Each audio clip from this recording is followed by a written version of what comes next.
नमस्कार साथियों, polity point Rajasthan पे आपका हार्दिक स्वागत है। तो नमस्कार साथियों, जैसा कि आप सभी को पता है कि राजस्थान में नए मुख्यमंत्री, नई सरकार, नया प्रशासनिक स्ट्रक्चर तैयार हो चुका है।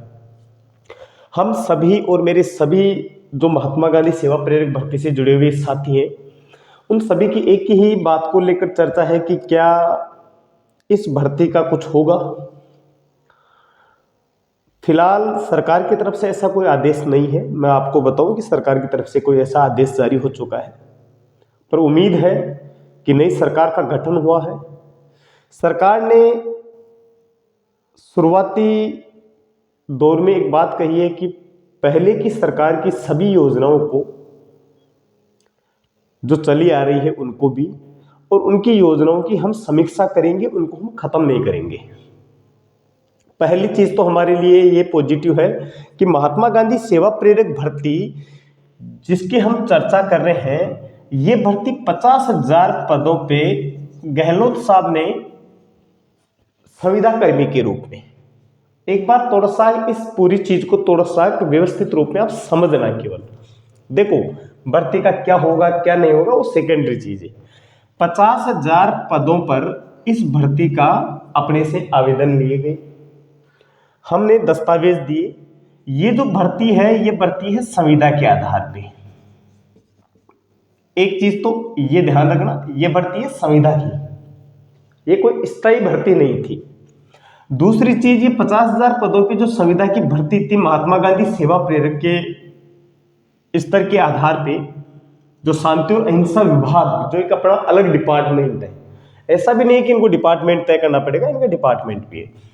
तो ये जो भर्ती है, ये भर्ती जो हुई है साक्षात्कार के आधार पे हुई है, संविदा कर्मियों के लिए हुई है, अस्थायी भर्ती थी ये। और ये जो भर्ती का जो आयोजन जो करवाया गया था, ये भर्ती का आयोजन पिछले कांग्रेस गवर्नमेंट में हो चुका था।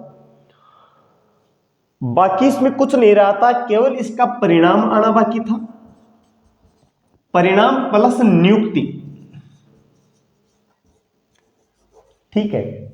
अब हम लंबे समय से सोच रहे हैं कि साहब नई सरकार आ गई, इसमें क्या होगा। देखो कुछ नहीं है, परिणाम तो इसका जारी हो सकता है, क्योंकि परिणाम के ऊपर कोई प्रकार की इसमें रोक नहीं थी। पर परिणाम जारी क्यों नहीं हो पा रहे थे? परिणाम जारी नहीं होने के पीछे सबसे बड़ा कारण जो बताया जा रहा था, वो ये बताया जा रहा था कि चुनाव की आचार संहिता लग चुकी थी। तो परिणाम तो इसका अब जल्द ही जारी हो जाएगा, क्योंकि परिणाम के ऊपर कोई रोक नहीं थी। अब जो रोक थी वो थी नियुक्ति के ऊपर। रोक काय पे थी? नियुक्ति के ऊपर थी। तो देखो अभी वर्तमान जो अपने नए मुख्यमंत्री जी बने हैं, राजस्थान के बेरोजगार युवाओं को इनसे बहुत बड़ी उम्मीदें हैं। और जहां तक पता है कि ये एक मध्यम वर्गीय परिवार से निकलकर और एक संगठन के पुरोधा रहे हुए व्यक्ति हैं। इनको उन सारी समस्याओं के बारे में पता है कि छोटे से छोटे स्तर के ऊपर ग्रामीण परिवेश में जो बेरोजगार युवा वर्ग है, इनकी क्या मांगे हैं, और पिछली सरकार ने इसमें कौन कौन सी चीजें इनके लिए बनाई थी, क्या क्या चीजें रुकी हुई है, कौन कौन सी चीजें अस्थिर है, तो उनके ऊपर जरूर काम करेंगे। अब मेरे जितने भी साथी हैं, उनके दिमाग में दो तीन चीज चलती है कि कब तक रिजल्ट और नियुक्ति। देखो रिजल्ट की बात तो मैं बता दिया हूं कि परिणाम तो शांति और अहिंसा विभाग के द्वारा कभी भी जारी किया जा सकता है, क्योंकि परिणाम के ऊपर कोई रोक नहीं है। यह हो सकता है कि अगर सरकार का रवैया अगर थोड़ा मान के चलो इस पिछली वाली भर्ती पे ठीक ना हो, तो इसको थोड़ा सा लंबा ले ले, पर जारी कर सकते, इस पे कोई रोक नहीं है। नियुक्ति की बात है तो नियुक्ति के अंदर क्या है कि नियुक्ति में कुछ नियमों के आधार पे नियुक्ति पे रोक थी। केवल नियुक्ति में क्या था, कुछ नियमों के बारे में थी बस केवल, और मामला कुछ नहीं था। हाईकोर्ट का जो पहले भी मैंने वीडियो बनाया, आप लोगों ने सुना होगा, और भी मेरे खूब साथी है जिसके ऊपर वीडियो बना रहे हैं, डाल रहे हैं, अखबार में भी आई होगी, न्यूज में भी देखा होगा। कुछ नियमों में संशोधन की मांग किया था हाईकोर्ट ने, पर उस पिछली सरकार ने चुनावों को आनंद फानंद में देखते हुए इन सारी चीजों पे वो ध्यान नहीं दे पाया, और डिपार्टमेंट को भी उन्होंने इतना कुछ नहीं कहा। नई सरकार है, डिपार्टमेंट को इनके नियमों में संशोधन करने के लिए बोलेगी तो हाईकोर्ट जैसी बात है कि इसकी नियुक्ति के ऊपर कोई रोक नहीं लगाएगा। हाँ, बशर्ते यह है कि इसमें कुछ चीजों में, जैसे रोक की बात मैंने बताया, रोक कुछ नहीं है, केवल नियुक्ति के ऊपर रोक थी। दूसरी चीज पदों में संशोधन, जैसे पदों में ये कह सकता हूं कि जैसे 50,000 पदों की थी, हो सकता है इसको 1/2 में कर दे, आधा कर सकते हैं इसको।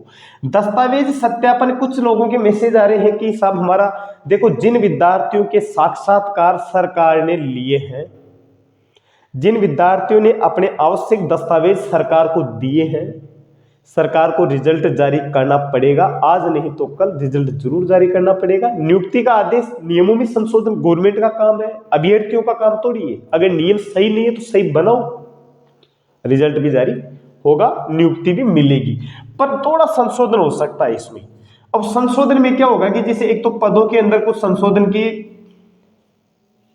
फैक्ट कुछ नहीं है, पर कुछ ऐसे आनन फानन में कि साहब पदों की संख्या कम कर देंगे इनकी, जैसे पंचायतों के आधार पर जो नियुक्ति करने की बात थी उनमें करेंगे।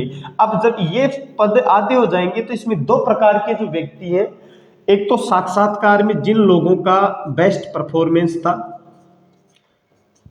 प्लस जिन लोगों के पास अनुभव प्रमाण पत्र है, अनुभव प्रमाण जो पत्र है, इन लोगों को फर्स्ट वरीयता में रखा जाएगा। तो मेरे साथियों, आप लोग निश्चिंत रहिएगा, किसी भी प्रकार की सरकार के द्वारा कोई भी योजना है तो उनको योजनाओं को बंद नहीं किया जाता। कोई भर्ती भी है, जैसे बीएसटीसी की, आप लोगों को पता है बीएसटीसी काउंसलिंग की दूसरी लिस्ट टूटी हुई थी, जारी कर दी गई है। सरकार जनता के स्वभाव और जनता की भावनाओं की कदर करते हुए काम करती है। पिछली गवर्नमेंट की योजनाओं को ना सरकार बंद करेगी, ना सरकार पिछली सरकार की जितने भी प्रकार की वैकेंसीज थी वो जो अटकी हुई है। अब आप 1 मिनट के लिए कल्पना कर सकते हो कि first grade, second grade, third grade के कई विद्यार्थियों की नियुक्ति नहीं हुई थी। क्या उनकी नियुक्ति नहीं होगी? उनकी नियुक्ति हो रही है, अभी चल रही है उनकी नियुक्तियां। तो ऐसा कुछ नहीं है, नियुक्ति होगी, डेफिनेटली होगी। बाकी सरकार है, नई सरकार है, थोड़ा समय लग सकता है, बाकी ज्यादा समय भी नहीं लगेगा। तो मेरे साथियों, महात्मा गांधी सेवा प्रेरक मेरे मित्रों, मेरे पुराने जितने भी साथी हैं वो आज सुन रहे होंगे, मस्त रहो। इस चीज का थोड़ा सा ध्यान है तो ध्यान हम लोग आपको सूचना देते रहेंगे। बाकी आप किसी भी प्रकार की अन्य प्रतियोगी परीक्षाओं की अगर तैयारी कर रहे हो, हमारे चैनल के माध्यम से भी हम सूचनाएं, आपको सभी प्रकार की भर्ती परीक्षाओं की सूचनाएं हम देते रहेंगे। और आगामी परीक्षाओं को ध्यान में रखते हुए आप लोग तैयारी करो, मस्त रहो। जय हिंद साथियों।